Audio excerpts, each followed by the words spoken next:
All right, good evening, everyone, and welcome. It's good to have a conversation with you this evening. I don't anticipate us being too long. This is not a Bible study, but I thought this would be the best platform and the best way to connect with you as a congregation and to have some conversation on what is taking place in the life of our church as it relates to the General Conference that just took place in 2024. All right. Before we begin, let me see. I want to make sure I can secure the questions. So what I will do is I will kind of talk about this in three categories. I will share a little bit of the history of language and how laws actually become laws in the United Methodist Church. I will talk about this past General Conference, and then I will talk about what that means for us moving forward, in my opinion. So, with that said, let me just double check and make sure that my chat is working, and it looks to be so. So if there are questions, you can feel free to put them into the chat. And thank you for speaking. That way I can tell who's in the house. Thank you all very much. That helps me out, and that lets me know that we're in good shape. Toward the end of my conversation, I will be attempting to answer questions if you have any. So I don't anticipate us being here very long necessarily, but I'll try to address any questions or concerns or thoughts that you might have. Let us just pause for a moment and ask God's blessing as we move forward in our conversation tonight. God, for this day, we give you thanks. We thank you so much for the gift of grace, the gift of blessing, the gift of conversation. We thank you for your church, and we give you all praise, honor, and glory, and it is in the name of your Son, Jesus the Christ, that we do pray. Amen. All right, so I do realize that some of us may very well be new to the United Methodist Church, or Methodism in general. And again, I say welcome to those who are. But to give a kind of backdrop on how we carry out our work as United Methodists, some of you have heard me suggest to you that we are a big conferencing body of believers. So we confer, we meet, we consider, sometimes we debate, we make choices in the context of conferencing, and we do that in about 3 or 4 different levels or steps. We do that, number one, as a local congregation. At least annually, we have an official charge conference where the district superintendent comes in, learns about our year, about our joys, our challenges, and makes an assessment of our work and of my work. And of course, we consider that our local charge conference.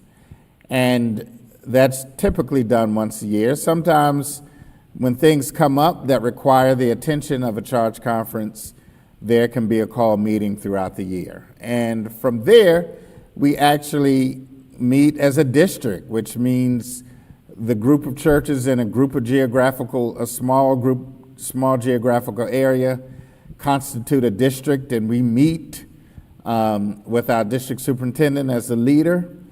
And then from there, we meet as an annual conference, and that is a meeting that is presided over by our bishop. And from there is a jurisdictional conference where a group of annual conferences in a particular region meet, and their basic role is to elect bishops and to oversee the work of the jurisdiction and different annual conferences, and make sure the budget that operates jurisdictionally is secure. An annual conference, similar, We gather to ordain new clergy. We celebrate the ministry of those retiring, and we approve budgets, constitutional items, amendments, and the bishop sets appointments at the annual conference. But from the jurisdictional conference, there are other regional bodies known as central conferences, and those are United Methodist expressions of community, faith, and church outside of the United States.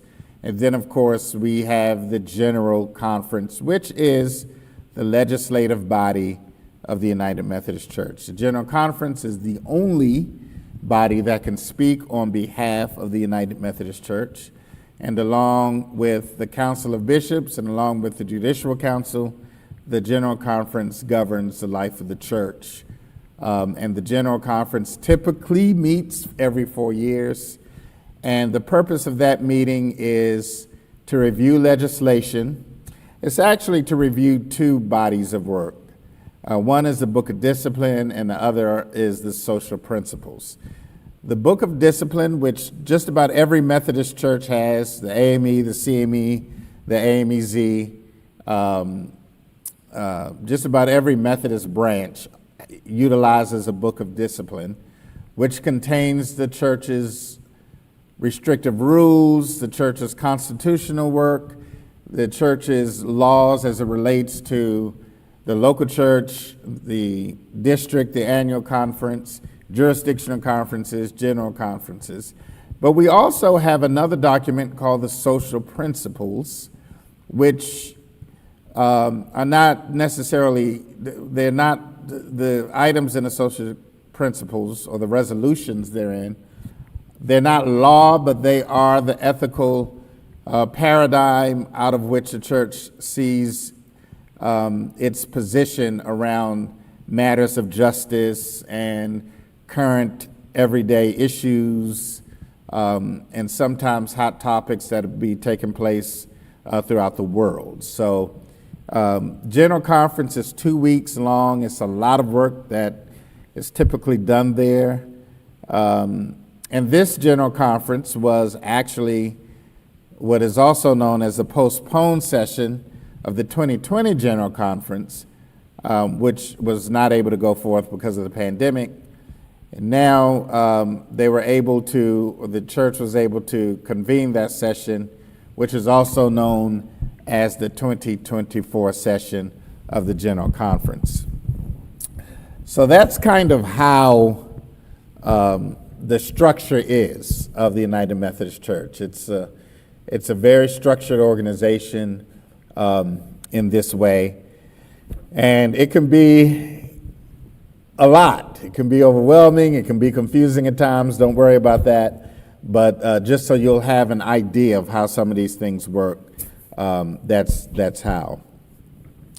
Now let me push us a little further into some of the language. Now, we're having this conversation tonight because some of you have already asked me questions. You saw news reports, you saw it on CNN, you read it in a newspaper, and you want to know what this means for us as a local congregation and what this means for us even as a denomination. And let me first let you know that I am not an expert on all things Methodist, by no means, but I just want to kind of come to us and kind of unpack some of these things in a way that I think is helpful for our understanding of the dynamics that have taken place in our church. So, in 1968, the United Methodist Church merged with the Evangelical United Brethren Church, the EUB Church. And what a joyful celebration that was. And that day in 1968 was a rough year, by the way. Robert F. Kennedy was killed, Martin Luther King was killed, tumultuous activities around political parties and conventions, Vietnam War. It was a lot going on in 1968.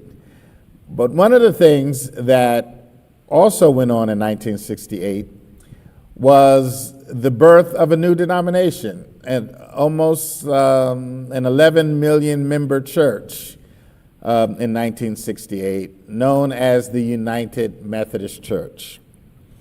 So with this emergence of a new church, several things took place, and one was the deliberate end of segregative elements in the church, like that which is known as the central jurisdiction. And the central jurisdiction was a part of the 5-jurisdiction system of the United States United Methodist Church. And we had the Northeast, the Southeast, the North Central, the South Central, the Western jurisdictions, and a central jurisdiction for African Americans, and that was established in 1939.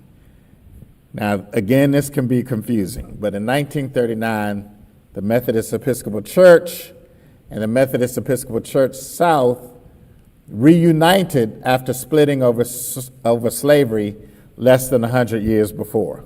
So stick with me. 1939, the Methodist Church came together, and the system of thought was, in order for things to be equal, the African American church needs their own jurisdiction. So there'll be the Northeastern, the Southeastern, the North Central, which is where we are, the South Central, the Western jurisdiction, and there will be a central jurisdiction that will care for their own annual conferences and elect their own their own bishops. While this was, in their mind, equal, it lacked equity.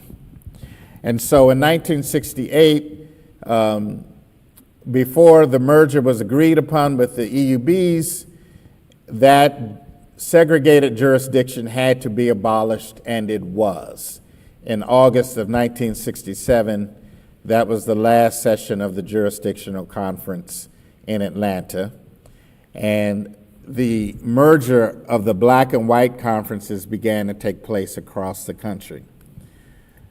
The last conference to merge in the United States was the South Carolina Conference in 1972. And that was a big year, and that's what I want to talk about, 1972, just a bit. So a lot of the 1972 General Conference, the United Methodist Church was just 4 years old. A lot came out of the 1972 General Conference. The 1972 General Conference supported sympathizers who were against war and those who were protesting. The 1972 General Conference created the Commission on Status and Role of Women. The 1972 conference certainly gave more attention and necessary support to the role of women in the life of the church. The United Methodist Women were formed in terms of their new name at the 1972 conference. But there was a couple of other things that happened in 1972. One, a Methodist layperson from Texas brought a proposal to the General Conference, and this proposal suggests that the conference take a stand that homosexuality is contrary to Christian teaching or incompatible with Christian teaching, and that as a result of that, persons who were homosexual were not permitted to participate in an itinerant system or to serve as ordained clergy in the United Methodist Church. So that was a big, bold statement in 1972. The conference adopted it. It was approved. And ever since then, we have had a stand that homosexuality, that was in a discipline and in our social principles, that homosexuality was incompatible with Christian teaching, and that persons who were self-avowed or practicing homosexuals were not allowed to be ordained as clergy. However, that 1972 conference did suggest or state that homosexual people were persons of sacred worth, and persons who were certainly invited and allowed to be a part of God's church, just not as ordained clergy. And as the years went along, there was further language that did not allow clergy to marry same-sex couples, and to do so would place that clergy in violation of the discipline, which would also mean that clergy therefore could be tried and charged in a chargeable offense, which is violation of church law for the most part. So anyone who participated in marrying a couple, etc., could be charged, and many were charged. And there were many church trials throughout annual conferences over this issue. There were also many clergy who left the ministry over this issue. There are many clergy who were gay and left the ministry. There were those who supported this move and left the ministry. And the conversation since 1972 seemed to get more intense every year the General Conference met. So there's a long history about the evolution of those statements in the Book of Discipline that led to 2024. This history includes what we know as the disaffiliation and establishment of the Global Methodist Church, and many other different forms of protest and different forms of active resistance to church law. So 2024 comes and we're finally able to kind of get past the disaffiliation process in an official way, and 2024 arrives, and now we are meeting in Charlotte for a General Conference. So I want to let you know that hopefully what you've heard is accurate, especially in some of the news mediums. The language, homosexuality is incompatible with Christian teaching, has been removed. The language forbidding clergy to marry same-sex couples has been removed. And the language that prohibits homosexual persons from being ordained has been removed. So those are three categories, three basic umbrella type categories of the church that has significantly changed at this last 2024 General Conference. What this means is that language has been deleted from the Book of Discipline, but not inserted. And what I mean is the church has not offered an official stand on homosexuality, necessarily on gay marriage, and the church has not offered an official stand on persons being ordained, with the exception that that language is removed, and now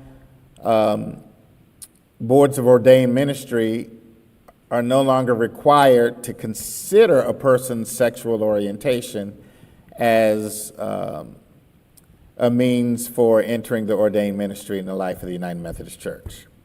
So I just want to kind of state that for you and for us to think about. The language has been deleted. Again, clergy are allowed to preside over same gender loving people's ceremonies, wedding ceremonies, or services of Christian marriage without fear of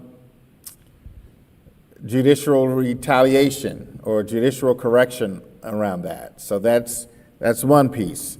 And again, there is no language such as homosexuality is incompatible with Christian teaching in the Book of Discipline. So that's one piece. Now, when this came out, there was joyous applause around the world for some, and there was a lot of anger and outrage for others. And what I think, what I would urge is everybody might want to calm down about being outraged and deciding that the United Methodist Church is becoming, some of the things I've heard is the United Methodist Church is becoming a gay church. The United Methodist Church is becoming all liberal, all progressive. The United Methodist Church has lost its direction, its sense of faith. But what the United Methodist Church did was delete sentences. No, the AME Church, the CME Church, the AME Zion Church, to my knowledge, does not have language in their Book of Discipline around human sexuality in this regard, around homosexuality specifically. We would not have had the language were it not for that proposal in 1972. So there is no reason to panic because in any case, clergy are still required to review, to evaluate a couple's fitness before that pastor marries them. In any case, a Board of Ordained Ministry is required to do the same thing, to review a person's emotional fitness, spiritual fitness, theological depth before being admitted into the ordained ministry. So with that said, there's no statement that everybody has to rush and do anything outside of what they feel called to do. There are some pastors, there are some churches that will certainly have same-gender services of marriage. There will be some churches that will not. There will be some pastors that will not. And neither of those pastors, the pastors who are open to that and the pastors who are not, neither of those pastors will face any kind of judicial reprimand based on where they stand on the spectrum of human sexuality.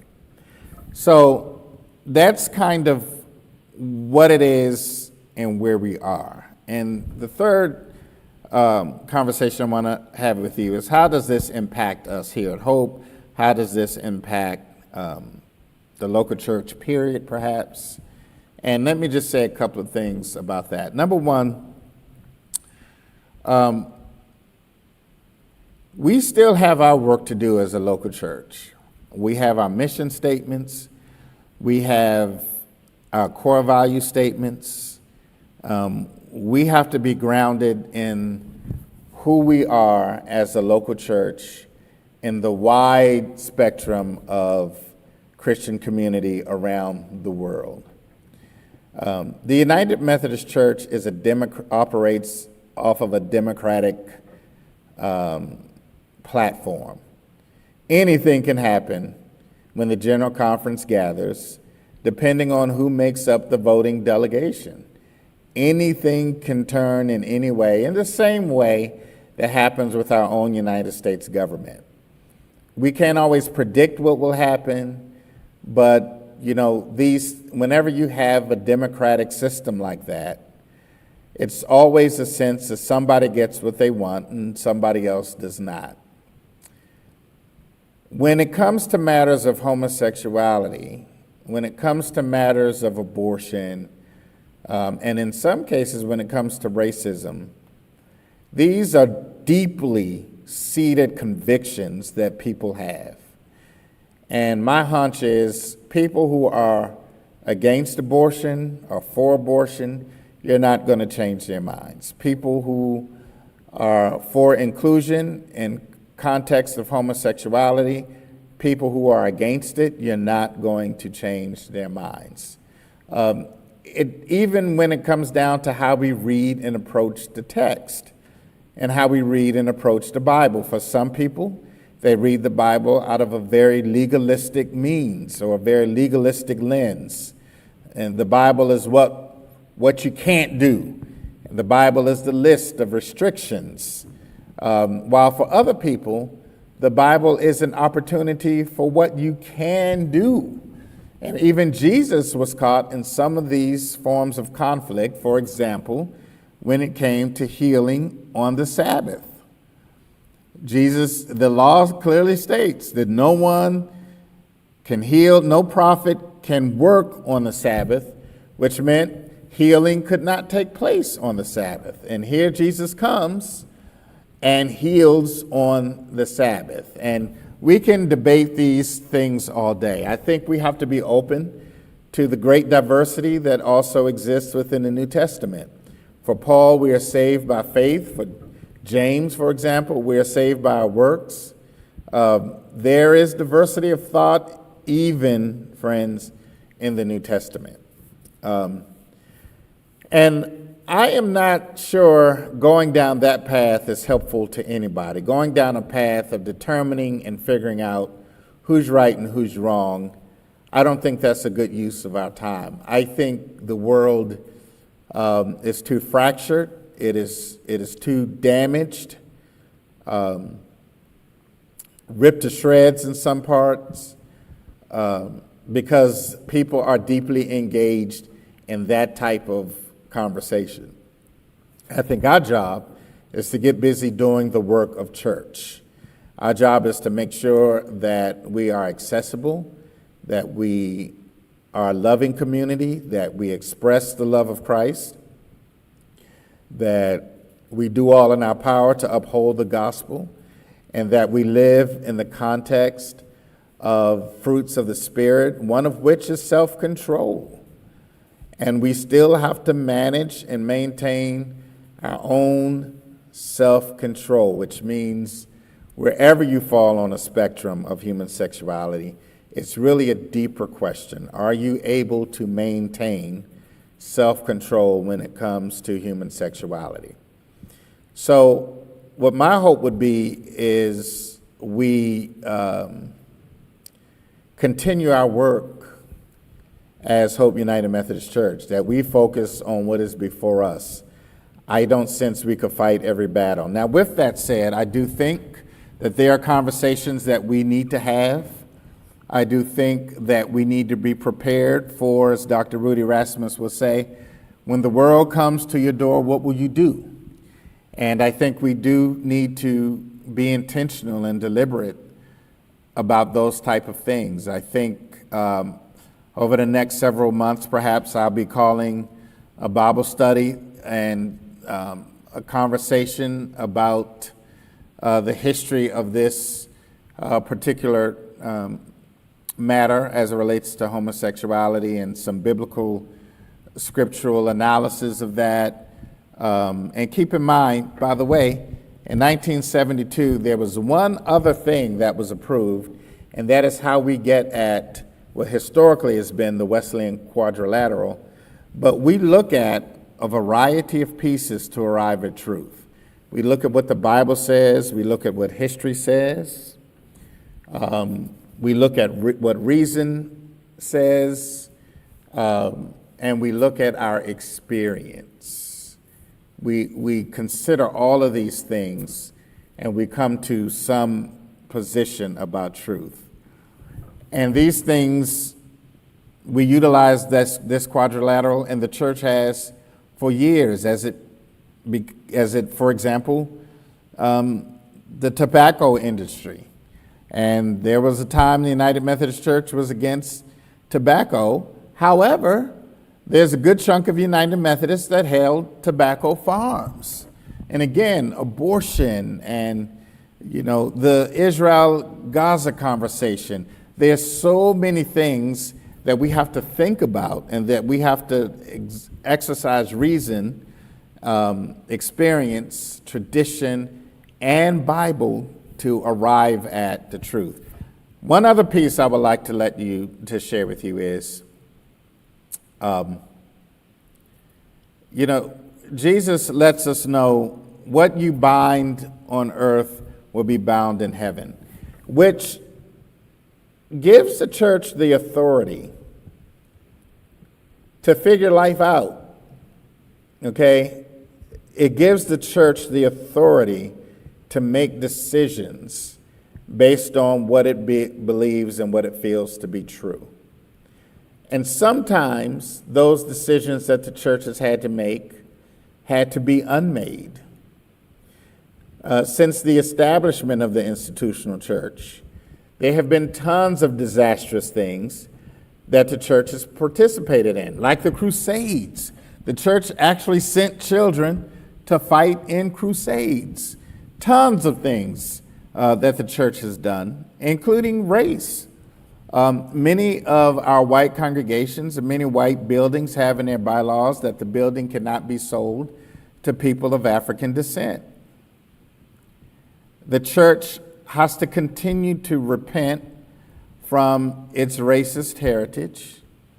And the church also has a whole lot of work to do to eradicate systemic racism and systems of caste within our denominational body.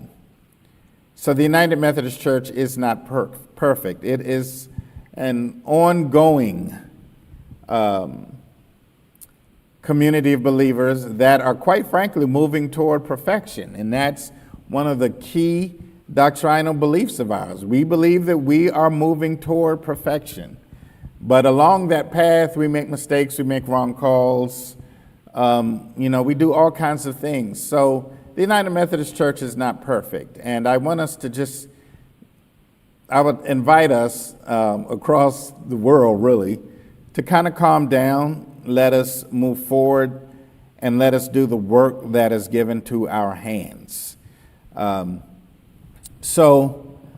know that was quite a bit, but I'm going to pause here and see if there are any questions that some might have.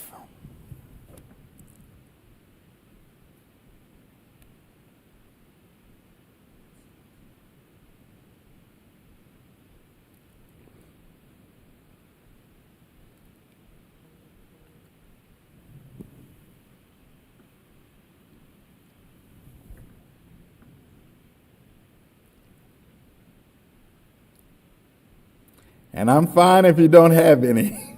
I'm not forcing you to have any questions, but if you do, you're welcome to share them.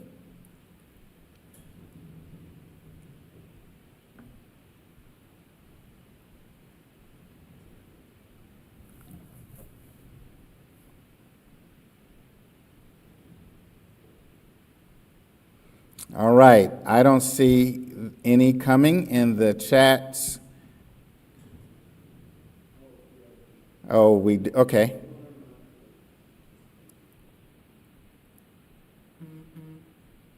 Yes. Dr. Walker, thank you for your comment. And we'll as a congregation, we'll have to unpack some of this stuff. Without a shadow of a doubt, we'll have to unpack a lot, not just around homosexuality. But in closing, let me just kind of offer what I think about as we approach this. Number one, I think about my own children. if any of them um, if any of them were to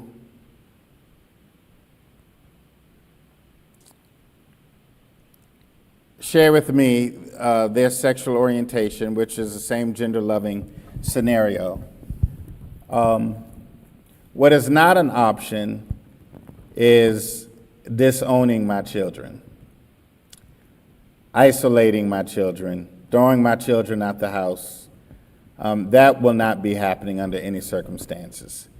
And I don't see that happening as a pastor. I just personally don't put that much weight into how someone is psychologically formed in terms of who they're attracted to. I'm not sure they can help who they're attracted to. I can't help who I'm attracted to. And I think people in general cannot necessarily help who they're attracted to. And I'm not comfortable saying that who a person is attracted to is a basis of sin. So that's one thing I think about. The second thing I think about as an African American person, I think about Barbara Jordan, I think about James Baldwin, I think about Langston Hughes, Bayard Rustin. I think about so many people who lived with great dignity and honor and intellect, and so many people who gave so much to our society, but in so many ways had to live in a way of being silenced and quiet. And I think whenever you subject people to do that, this is when you see some of the alcoholism and some of the suicides take place, because we're not designed to be people that live apart from each other. We're designed to be in community for the most part. And I think there has been a lot of harm done to persons who felt the way they felt. I think a lot of harm has been done to them by the church, by law, by family, by friends. And the other thing I also think about is, as one who has to preside over weddings and marriages, I hope that we can get to a day where we don't have to shame people in such a way that they have to misrepresent who they are just to fit in the world. That they don't have to misrepresent who they are in the context of marriages, relationships, experiences. So, lastly, the 1972 Book of Discipline suggested that persons who were homosexual were persons of sacred worth, and they could be baptized, they could grow up in a church, they could teach Sunday school, they could sing on a choir, they could pay and contribute from their resources, but they couldn't pastor. And I don't think we've been able to reconcile the injustice in that. So if we baptize them, and if they grow up in such a way where they claim their identity as homosexual or gay or queer, we'll have to reconsider, in my opinion, our whole ethos around what people can and can't do. And I think that's what just happened in 24 in the life of the church. And lastly,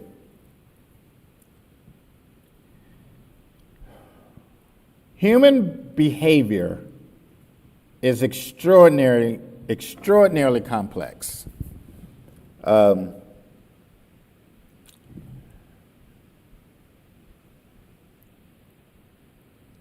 extraordinarily complex. And I'm not sure we've looked deep enough into what we mean, for example, when we say homosexual. Are we talking about persons that practice it, or persons that feel a certain way but do not practice it? Because you also have a lot of heterosexuals that are not sexually active, and you have a lot of heterosexuals that are not married, and you have a lot of heterosexuals that are celibate. I do think we have to do some reconsideration of our projections. I think for some people, homosexuality was considered to be pedophilia, an act of promiscuity. I think there have been a lot of unfair tags placed on homosexuality. And we have to be honest, and we have to talk through those things. And I think God-loving people will be open to do that. We cannot continue this way, and now I'm speaking denominationally. We can't continue living in a way where if you think that way, then you and I can't sit at the same table. And if you think that way, then you and I can't coexist as believers. We will not make it. And Pentecost is coming, and the power of Pentecost is the gift of what God can do with unity, how God brings people together. The Pentecostal act in Acts 2 was the first thing the Spirit did was give people the power, the courage, and the ability to speak languages that were not their own for the purpose of connecting, for the purpose of mutual understanding. And 3,000 people merged that day to be the church. So I'm not one quick to get on the side that says this is left and this is right and this is wrong. It's more complex than that. To me, it's not black and white. And that's Kevin Small's conversation around that. So I am confident that Hope United Methodist Church will continue to do its work, that we will focus on what we are called to do as the United Methodist Church. I am confident that we will go where God is leading us, and we will do that together. All right? So one last check.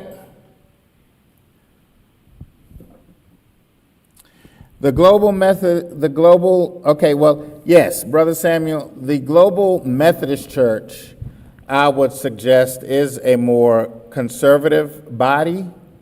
And the Global Methodist Church ideally is adamantly against the inclusion of homosexual persons in ordained ministry and in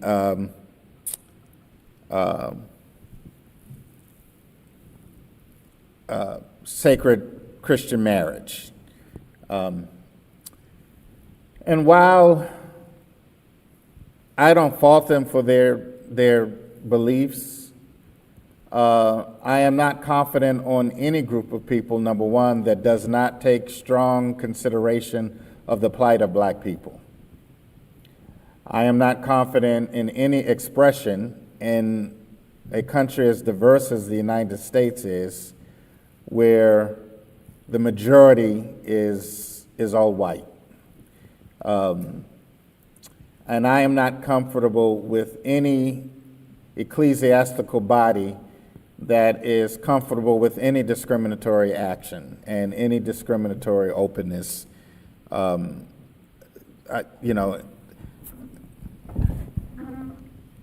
That's what they do, and that's fine. That Kevin Smalls can never coexist in a system in that way. I can't coexist in a system that way. And quite frankly, this kind of split, if you will, or this kind of move outside of the church, because I'm not even comfortable calling it a split. Folks left. That's different than splitting. Folks decided to pick up things, in some cases, that wasn't really theirs, including history, and roll out. And that's not everybody. Everybody didn't leave because of homosexuality. I honestly think some people saw the door open and they just walked out of it. But the church split in 1844 over slavery. And this kind of feels similar to that to me. As a black person and as a black Methodist, I am not sleeping on the similarities, in the historical similarities of how history has been repeating itself since 1844. Now, Methodism started in America in 1784, and it's been splitting ever since. It's been having these fractures ever since, oftentimes over slavery. The Global Methodist Church is what it is. I'm not comfortable with a group of people that spreads disinformation. I'm not comfortable with a group of people that utilizes bullying and intimidation to get points across. I'm not comfortable with a group of people that's disruptive with an ecclesiastical system that has been in place for 200 plus years in such a way where you're occupying property, you're working hard to get people out of a system. I am not comfortable with any of that. I'm not comfortable with the manipulation of African delegations in the African church because their struggles with homosexuality is not equivalent to the struggles that the Global Methodist Church has. And lastly, when it comes to the Global Methodist Church, leaving a whole denomination over homosexuality, are you suggesting that nobody in the Global Methodist Church is gay? Nobody? None of the clergy or the children of the clergy? Everybody is a heterosexual there? Everybody?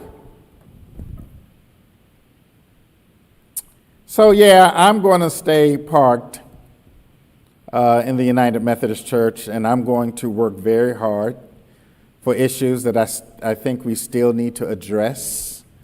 I'm going to work very hard for what I consider to be slow progress in the area of race reconciliation.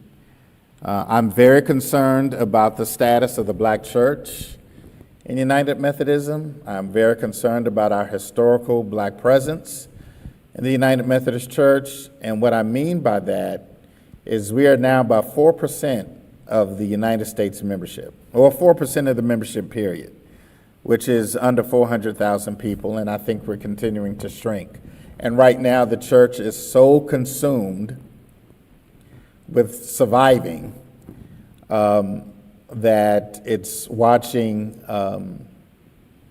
or witnessing the black church kind of slip away in some regards.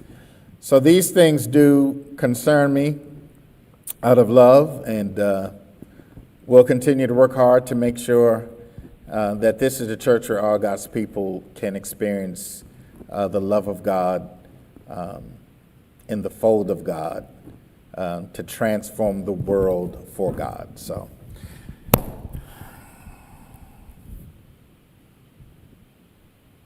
yes,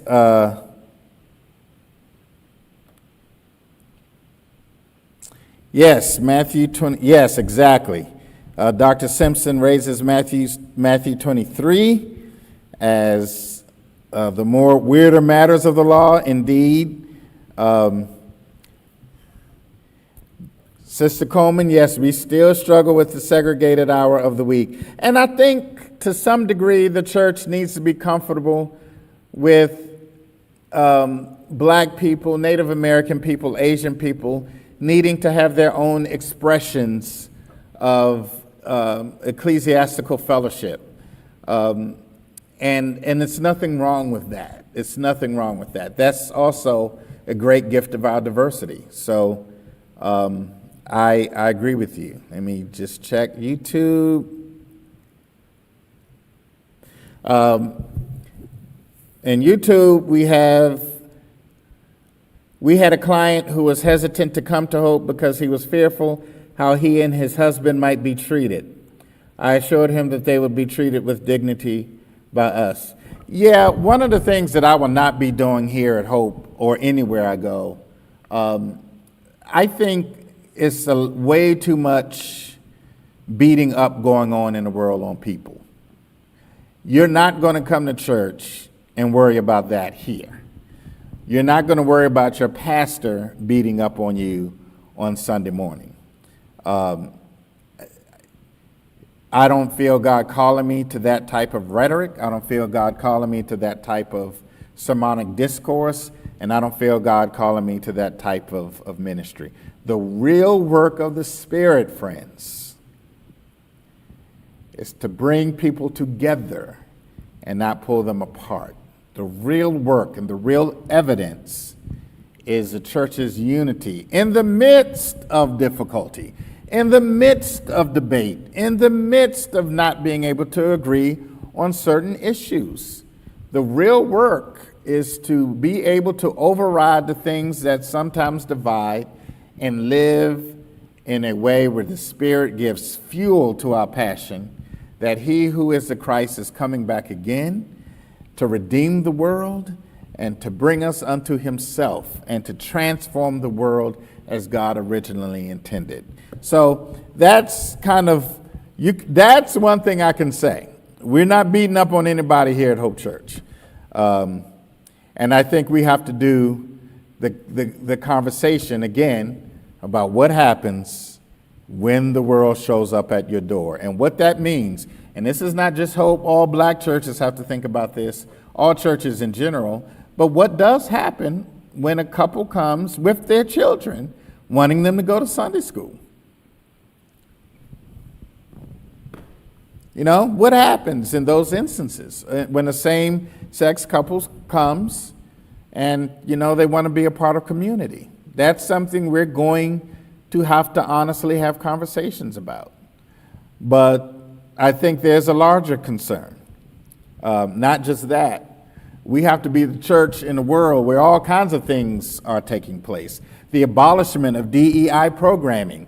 We have to be a church in a world where there's still too much police brutality. Some cases aren't even being shared with the country.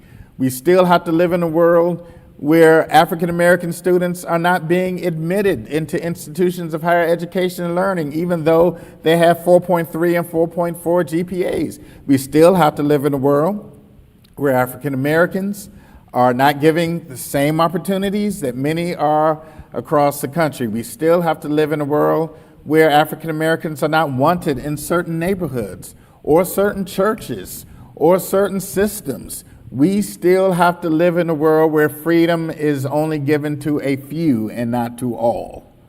So while there was a celebration in Charlotte, and I'm not in no means wanting to throw water on that, there's a whole lot of work yet to do. All right. It's good to see you all. Thanks for my clergy friends who are here. My big brother, Dr. Ross, and he'll let me know where I messed up tonight. Dr. Simpson, with whom I grew up, one of my longtime best friends, whom I love so much, and it's always good to see my peeps in the room. Thank you all. Reverend White, I think I saw you there somewhere as well. Thank you. I'm just a worker in a vineyard. And I just wanted to have this conversation with you. I don't know if it's helped or if it's made you any more confused, but there are more conversations to come. God bless you. Thank you for your time tonight. Amen.